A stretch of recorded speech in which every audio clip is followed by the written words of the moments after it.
Olá, tem início agora mais um boletim informativo direto da redação do jornal O Diário e Diário TV.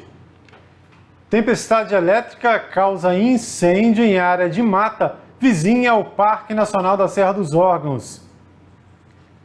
Na tarde desta segunda-feira, os teresopolitanos olharam com preocupação para o nosso principal parque, para a Serra dos Órgãos, por conta desse incêndio que teve início após um raio atingir esse topo de morro que fica na região da Cascata dos Amores, que é um dos trechos de zona de amortecimento do Parque Nacional da Serra dos Órgãos. Devido às condições climáticas, muitos dias sem chover por aqui, tudo seco, parece até período de estiagem de verdade, né, daqueles do meio do ano.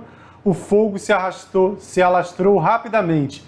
O Corpo de Bombeiros foi acionado, enviou uma equipe para o local, porém, devido às condições do terreno, né, essa encosta, e logo do outro lado ali o fogo virando para essa área de mata, já na região do parque, um difícil acesso, os bombeiros não puderam fazer muita coisa. Felizmente, pouco depois, cerca de uma hora e meia depois dessa situação, né, começou a chover, choveu um pouquinho e amenizou, né? Nesse momento, há muito pouca fumaça no local, que indica que essa chuva aí deu uma aliviada na situação, mas somente no dia seguinte é que os bombeiros poderão analisar para saber se realmente todo o fogo foi extinto. O fato, logicamente, foi comunicado também ao Parque Nacional da Serra dos Órgãos, que atualmente ainda está em treinamento da sua equipe, da sua brigada, né, devido à redução de pessoal, por conta da pandemia, a equipe está reduzida, mas o parque segue de olho, já comunicou o fato a Brasília, e se a chuva não tiver dado conta, o Corpo de Bombeiros, junto com o pessoal do parque, inicia uma segunda etapa de trabalho, muito provavelmente utilizando uma aeronave, devido ao acesso difícil, né, da dificuldade de acesso a essa região. No fim de semana, Teresópolis parou, ficou assustada com uma notícia que circulou nas redes sociais de um assalto, de um crime no terceiro distrito, né? Na verdade foi em Friburgo, mas na divisa com Teresópolis, lá em Vieira, né? Entre Conquista e Vieira, um assalto a uma das empresas que trabalha com a produção rural, com a produção agrícola, e esse crime terminou com 4 mortes, sendo 2 inocentes, 2 pessoas que trabalhavam nessa empresa e 2 homens que participaram do assalto, desse roubo. Outros 2 foram presos depois de um trabalho de várias horas, né? Esse crime aconteceu no final da noite de sexta-feira. Durante a madrugada já a Polícia Militar começou essas incursões lá no interior do município, atravessou o sábado lá fazendo operações em Vieira, Bom Sucesso, nas regiões de floresta vizinhas ali, também na área de Nova Friburgo, conseguindo aí fazer a prisão de 2 desses acusados. Um deles enfrentou a polícia e acabou morrendo antes de ser levado para o hospital. O 30º BPM divulgou um vídeo explicando a situação com alguns dos policiais que participaram dessa operação. Ocorreu um assalto num galpão lá em Conquista. Alguns inocentes foram baleados no local e nessa troca de tiro aí com as guarnições, os elementos se evadiram e ficaram escondidos no mato. E tivemos informação de que os moradores haviam visto elementos desconhecidos com coletes e oferecendo dinheiro para tentar comprar celular e coisas do tipo para efetuar a fuga. A gente já recebeu várias ligações, a maioria do pessoal de Friburgo ali de Conquista, informando que estava ocorrendo um assalto. A guarnição pediu permissão, foi autorizado pelo tenente supervisor, procedeu em apoio lá em Conquista, um elemento alvejado, um dos assaltantes, e teve vários feridos, funcionários e o dono do galpão. E na hora do roubo, eles prenderam as pessoas dentro do baú, já no motorista veio a óbito e foi 3 feridos socorridos. Fizemos busca ontem com o pessoal de Friburgo, não encontramos os envolvidos, os assaltantes. Informações que 3 indivíduos se encontravam no Alto de Vieira, pedindo as pessoas que passavam pela rua socorro para ajudá-los, que estavam feridos. oferecendo dinheiro para que os veículos levassem embora do local, até tentando comprar celulares. E começamos a fazer busca na mata com informações de moradores em certos locais que eles estavam. Em certo momento, a guarnição bateu de frente com ele umas 2 ou 3 vezes na mata, com troca de tiros. Continuamos as buscas, fazendo cerco com as viaturas na rua principal. Ao assumir o serviço, nós recebemos informação dando conta do assalto ocorrido na noite de ontem. Os elementos estariam no Alto de Vieira, dentro da mata. De imediato procedemos ao local, São Pedro, Patamo, supervisão de oficial. E ao chegar ao local, as guarnições de Friburgo e DPRV já estavam na mata. Houve vários pontos de troca de tiro. E em dado momento nós encontramos os elementos baleados, né, dentro da mata. Encontramos 2 pistolas, uma granada e acabamos de receber a informação que um dos elementos foi preso lá por populares, né, está baleado também. A guarnição já está indo ao encontro para efetuar a prisão dele. Na comunidade da Portelinha, uma das divisões do bairro Fonte Santa, a Polícia Militar apreendeu armas e grande quantidade de material entorpecente. O trabalho realizado pelo Serviço Reservado, AP2, terminou com 3 revólveres calibre 38, 7 munições para esse armamento e 235 sacoléis de cocaína apreendido. Esse material estava enterrado em um local, um paiol, e os traficantes, né, os que seriam donos desse material, não foram encontrados. Armas, munições e o material entorpecente, tudo foi apreendido e encaminhado para a 110ª Delegacia de Polícia. O homem acusado de atear fogo em um porteiro no bairro da Hermitage foi condenado a 11 anos de prisão. A decisão contra Marcelo Cavalcante teve 7 votos a 0 do júri, decidindo pela condenação pelo período de 11 anos. A defesa diz que vai recorrer, né? Ainda cabe esse momento, e a defesa diz que vai recorrer. Lembrando que no mês de janeiro, inclusive, a defesa do Marcelo Cavalcante tentou que o réu passasse por uma avaliação de sanidade mental, o que foi negado pela justiça. Esse crime chocou Teresópolis. Foi em julho de 2018, um pouquinho antes de julho de 2018, e chocou Teresópolis, né? Foi registrado pelas câmeras do circuito de segurança lá da Fazenda Hermitage. Olha só o porteiro trabalhando, quando o acusado, Marcelo Cavalcante, joga combustível e coloca fogo no rapaz. Segundo apurado lá posteriormente, não tinha nada a ver com a história, né? Ele nem deveria estar trabalhando nesse dia. Olha a frieza, né? Se não fossem as câmeras do condomínio, seria difícil de acreditar, né? O Jefferson, que é vítima, o Jefferson Quintanilha, ficou um longo período internado devido aí a essa situação, e depois que ele teve alta, esteve aqui na Diário TV e conversou com a nossa equipe. Mas, graças a Deus, eu estou vivo, isso que importa. Minha família também sempre me ajuda, meus amigos, isso importa mais.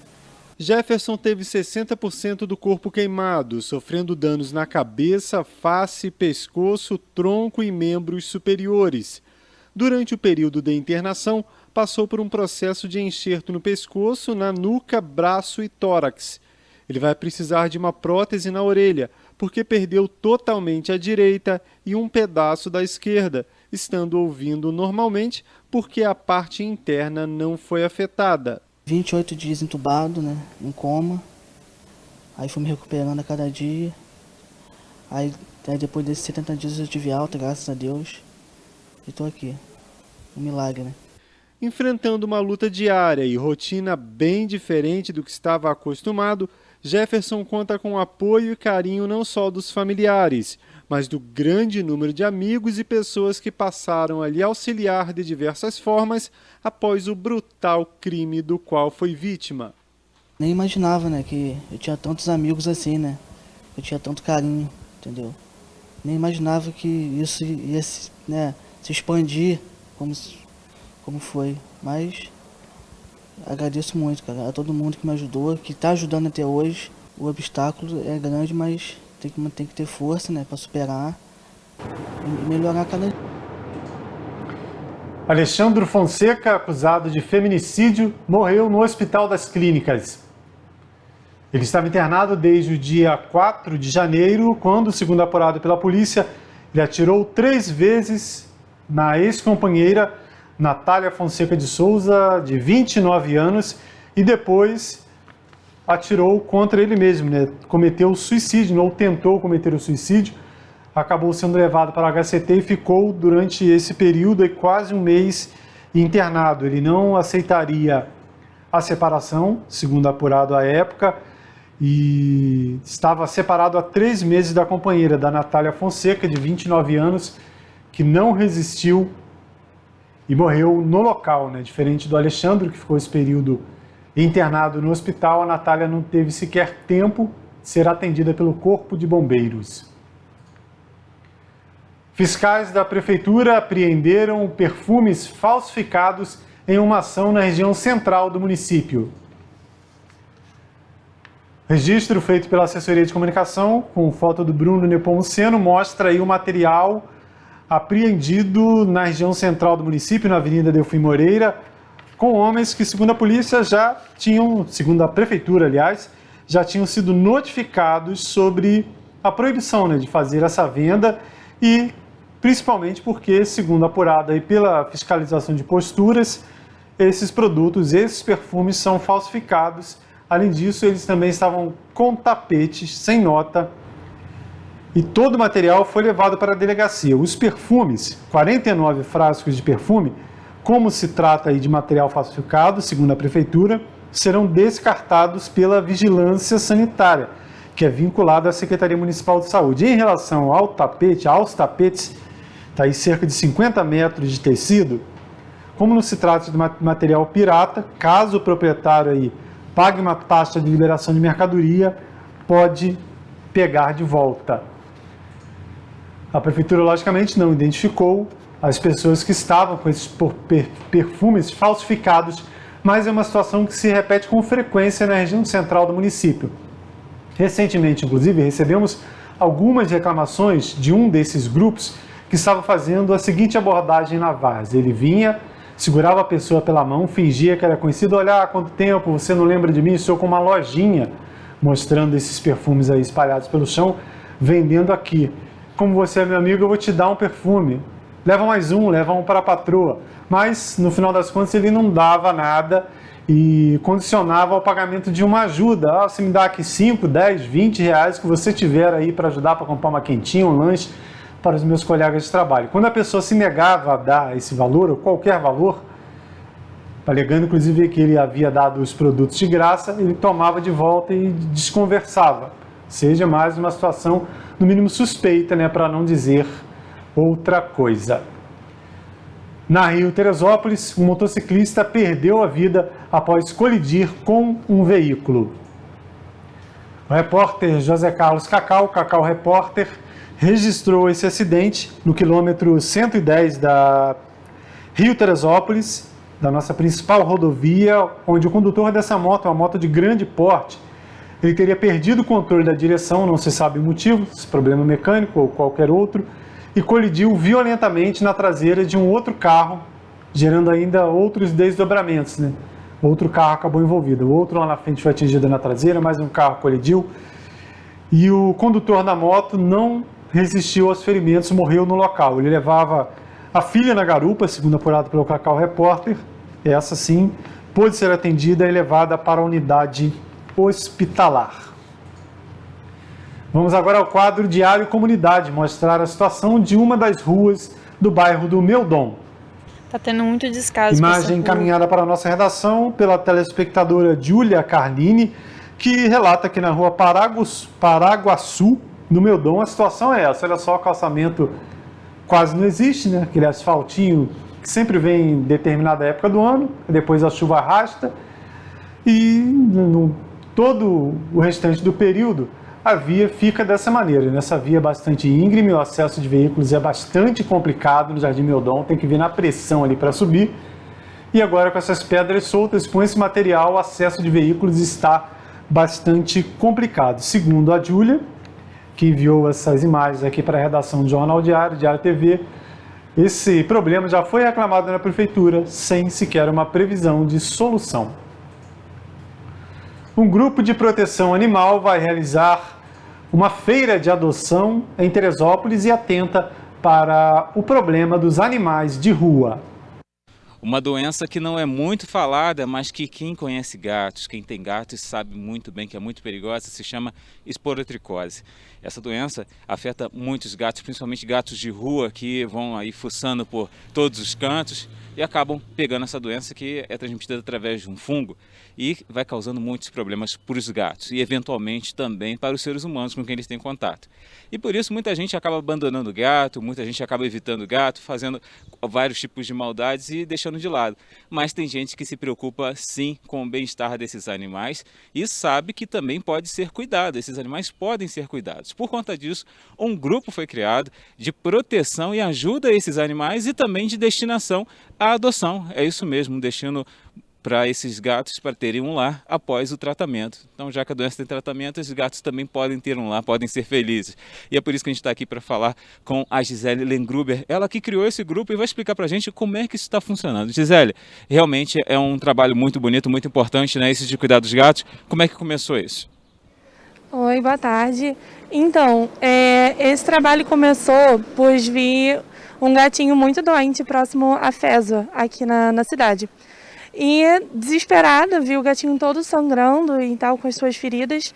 Já logo corri no veterinário, porque eu não queria eutanasiar, não queria me desfazer daquele animal em sofrimento. Conversando com a veterinária de confiança, ela me explicou como era o tratamento. E quando eu percebi que é só um remédio durante um determinado tempo, eu não acreditei que as pessoas estavam eutanasiando seus animais por conta disso. Uma preguiça de cuidado. Então, foi a partir desse momento, em setembro do ano passado, que eu decidi mudar essa realidade, ou tentar mudar essa realidade. E com isso, fundei o Meu Gato Sem Nome, que hoje busca a informação, divulgar a informação que a esporotricose ela tem cura, ela é possível e ela tem tratamento. Então é importante que as pessoas saibam também, né, todas essas informações. Então o trabalho que você faz também é de informação, né? Você está fazendo essa divulgação. Como é que tem sido esse trabalho até agora? Como é que está esse trabalho de acolhimento até o momento? Então, eles assim que são retirados das ruas, as pessoas me procuram por diversas plataformas digitais, no Facebook, no Instagram, acabam conseguindo meu nome também por indicação. Esse gato chega lá em casa, a primeira coisa que a gente sempre tem que fazer é levar num veterinário de confiança. A gente não pode achar que por a gente entender, o veterinário não é importante no processo e ele é fundamental. Então, após a saída dele do veterinário, a gente começa o tratamento de acordo com a necessidade daquele gatinho. Existem tratamentos que são de 3 meses, quando a gente consegue retirar da rua num estágio inicial da doença, mas chegam a tratamentos também de 1 ano. E com isso a gente vai tentando dia a dia cuidar deles, tratar de cada um deles e também buscando ajuda, porque você imagina, atualmente eu cuido de 6 gatos com a mesma doença e cada gato ele tem a sua especificidade dentro da própria doença. E aí, com isso, são mais custos de remédios, de ração, de suplementos alimentares. E com isso, vai ficando um pouco mais difícil. E dessa forma, a gente conta com a ajuda de diversas pessoas que também se importam com a causa, para a gente conseguir a saúde desses gatinhos novamente. Então é importante as pessoas, né? Você que quer ajudar, você que quer dar sua parcela de contribuição, pode entrar em contato então com a Gisele. Gisele Lengruber está fazendo esse trabalho com o grupo Meu Gato Sem Nome. Entre em contato com ela, ela precisa de doação desde remédios, trabalho voluntário de repente de veterinários, não é? Ração, isso é muito importante, são mais de 20 gatos que ela tem atualmente e ela também está fazendo um trabalho de doação. Você também que se interessa em acolher esse gato, é um trabalho que você também pode buscar ela para ter um gatinho na sua casa, tratado, cuidado, também já todo o trabalho feito, né? Até de castração, não é isso, Gisele? Exatamente. Hoje, dentro da proteção animal, eu acredito que todos os protetores, a gente trabalha muito em cima da castração. Hoje são milhões de gatos abandonados, milhões de cachorros abandonados, que o nosso trabalho é a castração em relação a eles. Só castrando a gente vai resolver essa superpopulação dos animais abandonados em rua. E para isso também, você também está promovendo o evento que vai ocorrer aí no próximo dia 6, não é isso? Exatamente, dia 6 de fevereiro, aqui na Agroquental, próximo à antiga Casa de Saúde, a gente vai estar a partir das 9 horas da manhã com diversos gatinhos a partir de 45 dias até 6 meses, prontos para adoção, para acharem um próximo lar. Então tá aí, você pode então buscar lá no dia 6 de fevereiro na Agroquental, buscar informações, buscar saber como ajudar e também pode adotar mais um amiguinho para você. Marcos Wagner para Diário TV. Vamos agora ao quadro Foto do Dia, onde o jornalista e historiador Vanderlei Pérez dá um pulinho no passado para mostrar aí momentos que às vezes, pelo menos na maioria das vezes, a nossa geração não viu. Mas dessa vez, uma história recente e interessante que mostra um momento da região central de Teresópolis. E ele fala ainda sobre duas personalidades da nossa história. A fotografia de hoje é uma imagem do supermercado Regina, feita em 2004. Feita pelo Reginaldo Castro, que morava na reta, em frente ao supermercado, e achou interessante registrar a colocação do letreiro da local em cima do prédio do supermercado. Essa fotografia foi usada na coluna que ele tinha no Jornal Diário e hoje ela é um documento para a história de Teresópolis e que nos faz lembrar da local, que era uma empresa de Teresópolis, ainda existe, mas era uma empresa feita por teresopolitanos. Lembrar do próprio Reginaldo Castro, nosso colega de diário, colega da Rádio Teresópolis, uma pessoa do bem que nos deixou em 2009, e lembrar desse personagem interessante de Teresópolis, Luiz Laude, um empresário de sucesso do ramo de alimentos, gostava de construção, fez o prédio do supermercado da Rua 1º de Maio, do supermercado Regina, velho, né? Esse Regina da Reta é o Regina novo ainda, na cabeça das pessoas. Fez aquele prédio envidraçado da Esquina do Pecado, que já serviu a tantos propósitos, né? Onde tem a loja de tintas, e fez esse prédio do Jardim Europa, né? Da entrada do Jardim Europa, que ainda serve ao supermercado Regina.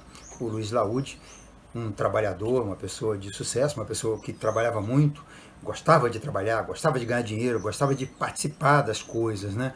E ele, no Natal de 2001, ele foi levar a férias do feriadão para o banco e foi rendido em frente ao Bradesco, na Delfim Moreira, e o bandido se atracou com ele e ele acabou levando um tiro e morreu nesse atentado, né? Uma lembrança boa, lembrar do Laude, é bom lembrar das pessoas que fizeram Teresópolis acontecer, né? Que se envolveram, que se empenharam, que empreenderam e fizeram coisas de sucesso que existem até hoje. Uma fotografia apenas e tantas lembranças. A foto do dia. Vamos agora atualizar as informações do painel Covid, com dados da Secretaria Municipal de Saúde.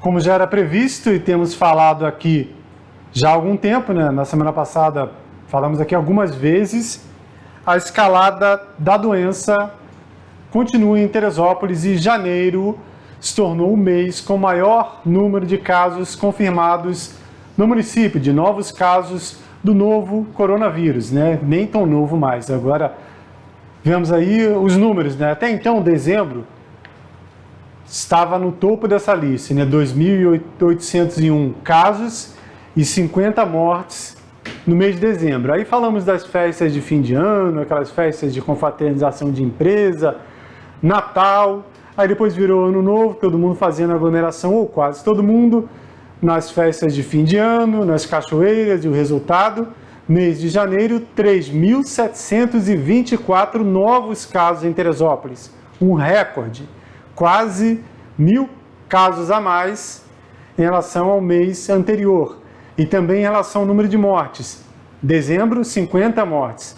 Em janeiro, 64 pessoas perderam a batalha contra a Covid-19, totalizando agora 329 óbitos desde o início da pandemia. 329 pessoas que poderiam aí passar mais um longo período, talvez, com suas famílias e tiveram a vida abreviada por conta dessa doença. O número de casos ativos também preocupa, novo recorde. Estava na casa dos 3.000, 3.500 e agora 4.436 casos ativos em Teresópolis. Infelizmente parece que não é essa a situação, né? A gente passa em frente a alguns estabelecimentos aí, principalmente no período noturno, parece que não existe pandemia devido ao volume de pessoas aí nesses estabelecimentos aí, em vários pontos da cidade, sem máscara, em praças também, na Praça Olímpica ali. Sexta-feira, principalmente, o rolezinho da sexta-feira, parece que a pandemia acabou. O resultado está aí. A gente tem a vacina, mas sabe que até a população toda ser vacinada ainda demora. Enquanto isso, o número continua ficando cada vez mais preocupante. Lembrando sempre que esses dados são da Secretaria de Saúde, divulgados através do Gabinete de Crise, não são da Diário TV, do Jornal Diário. Gostaríamos de noticiar sentido totalmente inverso. Tivemos hoje 2 casos da Covid-19, não tivemos nenhum. Casos ativos, 5, mas infelizmente a situação não é essa, 4.336, e com essas mutações aí do vírus, temos visto em várias partes do mundo, e logicamente Teresópolis não é diferente do resto do mundo, pode entrar nessa situação, então continua a dica, continua o alerta para cada um fazer a sua parte, até que finalmente a gente possa falar que venceu a Covid-19. Essas e outras notícias você confere em nosso site netdiario.com.br. Se houver qualquer atualização, qualquer novidade antes da entrada de um próximo boletim informativo, além da nossa página, você confere na barrinha de notícias da Diário TV e também em nossas redes sociais, Instagram, Facebook e YouTube. E você que assiste a Diário TV pelo YouTube, não deixe de se inscrever em nosso canal. Até mais!